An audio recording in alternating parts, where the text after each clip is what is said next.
just got here! No, not again! Oh. We are paying the bill, no tips, nothing.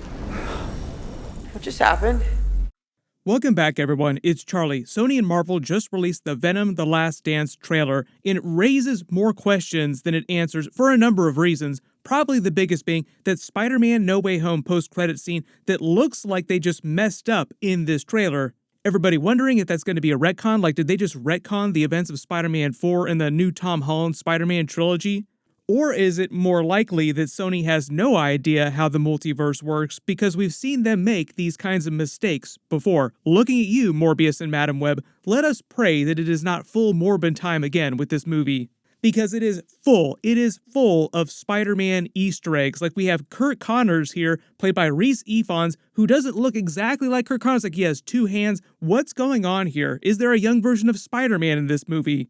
I think we figured out what's actually going on, so we'll break it all down. If you're brand new to the channel, be sure to subscribe to get all the videos.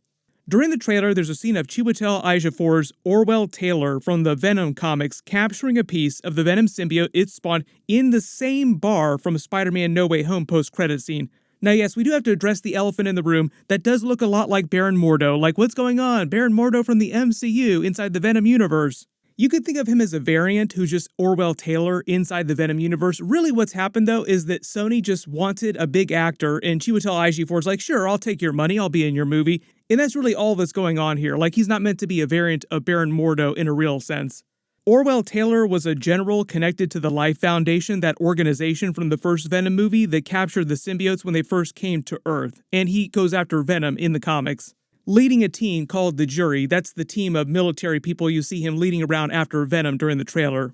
In the comics, he goes after Venom because his son is killed as a result of Venom, but in the context of the movies, they're saying that Carnage killed his son during the events of the last movie, and that's why he's going on this mission to capture all the different symbiotes all over the planet. Normally that would be pretty simple, but the problem here is that when he captures inside Venom's bar here from the post-credit scene in Spider-Man No Way Home, but he's inside the Venom universe when he's doing this, not inside the MCU where Venom actually spawned the piece of the symbiote. This is where we get to some of the Sony problems, like what are you doing here, Sony? You're causing so many issues. Part of the idea during that Spider-Man No Way Home post-credit scene is that you're meant to see Venom inside this bar, chatting it up about the history of the MCU, learning about the Infinity Stones basically, Thanos, Spider-Man, Iron Man, the Hulk, the Avengers. He's on his way to go meet Spider-Man when he's transported back to the Venom universe, but when that happens, the Venom symbiote spawns again for the second time because it spawned Carnage during the last movie. It spawns, leaves a piece of itself inside the MCU, then goes back to the Venom universe version of this bar. So basically, Sony and Marvel were saying that at some point in the future of Tom Holland's Spider-Man movies, like Spider-Man 4, 5, 6, whatever they want to do, Secret Wars, he would get a version of the symbiote. They do Tom Holland's symbiote saga, which would be just a different version of the comic book adaptation, so it wouldn't be exactly like Tobey Maguire's symbiote saga. They never gave an official timeline on that, like just like at some point we will follow up on this scene, we'll see a Tom Holland symbiote.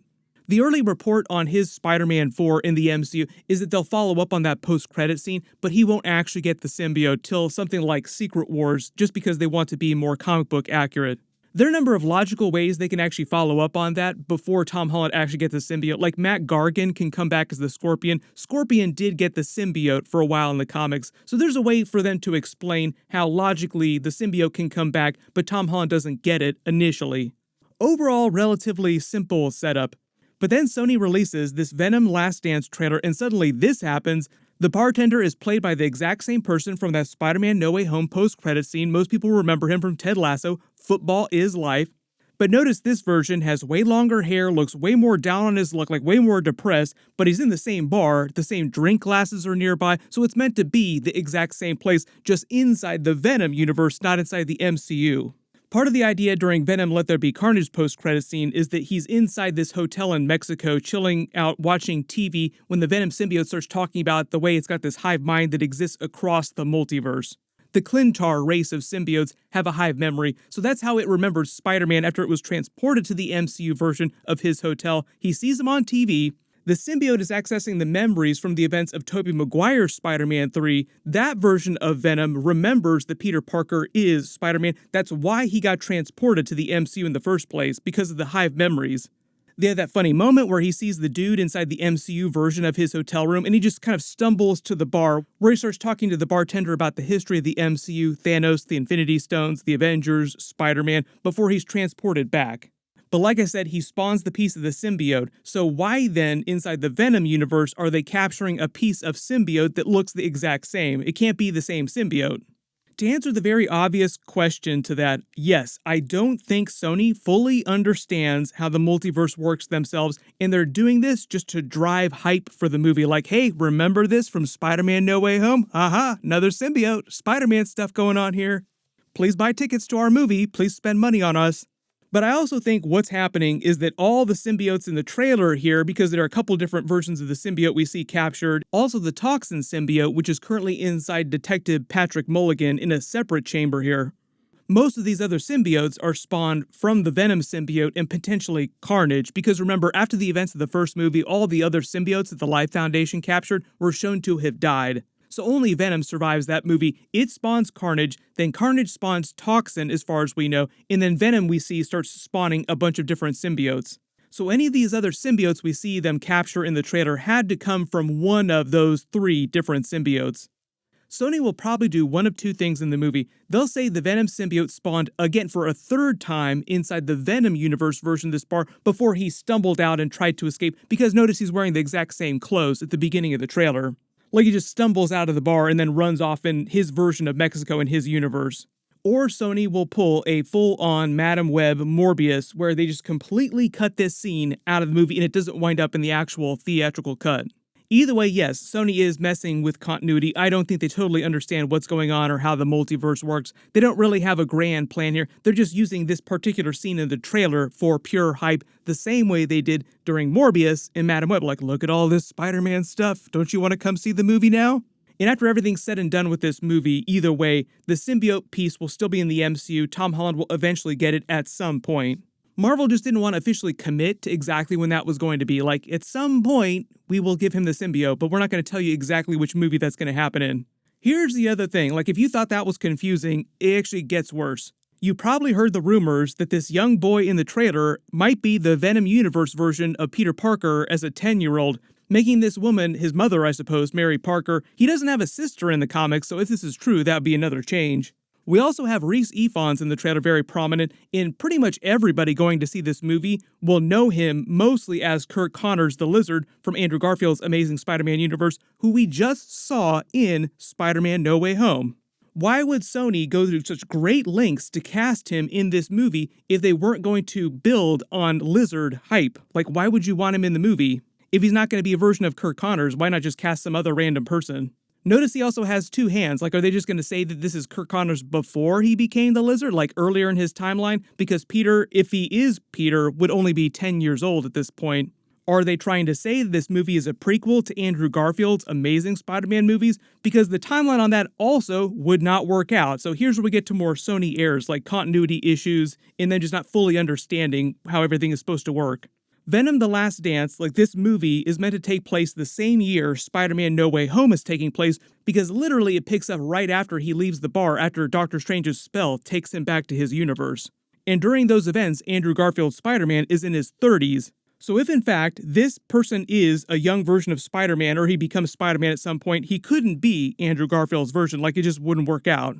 Separately, there was also a recent interview where Tom Hardy revealed that Sony has their own version of Spider-Man in their universe who is not Tom Holland, seemingly corroborating some of the rumors about the young Spider-Man plot in the movie. That only makes things even more confusing. There are a lot of people that think that he was actually talking about other things when he was talking about this other version of Spider-Man in his universe, and the interviewer just mistook what he was talking about. That's always possible. But I think all this mishmash of Easter eggs from different Spider-Man movies, like Andrew Garfield Spider-Man movies, Tom Holland Spider-Man movies, Tobey Maguire Spider-Man movies, the Venom movies, is just Sony not fully understanding things, throwing a bunch of Easter eggs at the wall like they did with the Morbius movie, Madam Web, and just hoping that something sticks. And they might in fact pull another Morbius and Madam Web, where they just delete a lot of these references to specific Spider-Man things, names, people, events, and backstories, so that when the actual movie comes out, it doesn't seem like there's a lot of Spider-Man stuff happening. And a lot of us fans after the fact will just be talking about this in videos where you learn about the deleted scenes, like, did you hear about what they were trying to do in this? because there was this whole Tom Holland Terminator Spider-Man subplot where they were going to work him into the events of that movie and turn the movie into a Tom Holland prequel movie. There's a lot of other stuff going on in the trailer too, like there's all this stuff with Juno Temple's Patricia Robertson that looks like she gets one of the symbiotes. Maybe she becomes a version of Scream. She is host to the evil Venom symbiote in the comics. There's all the xenophage. Now, after watching the trailer a couple times, I do think these are the creatures. When Venom says, "My home has found us," he's actually talking about the xenophage, which are predators which did try to attack the Clintar home planet. That might be what he's talking about. A lot of people also wondering if they're going to try and work Null, God of Symbiotes, into this movie. It's always possible, but that seems like a real big jump. So if there is Null stuff going on during this, it might just be light teasers. I did a video a while ago about how all these plans that Sony had just collapsed because of what happened with Morbius, Madame Web bombing at the box office. They're seeming live-action movies that they were developing just completely collapsing in on themselves. Now it seems like what Sony is doing in the ashes is sort of redeveloping their plans, and what they'll probably do is either build their own version of Spider-Man in their universe, or they'll do that through the live-action Miles Morales movies that they eventually start doing after the Spider-Verse movies are done. I would love to see them bring Andrew Garfield back as like a mentor live-action Spider-Man to his young Spider-Man. We'll see how they handle all this. Regardless of whether the movies wind up being good or bad, I think we can at least look forward to Spider-Man Beyond the Spider-Verse as something that will be really, really solid. I've already done a big teaser trailer video for that. Click here to learn what's going on with that movie, and click here for my full Venom: The Last Dance trailer video. Thank you so much for watching, and I'll see you guys in the next one.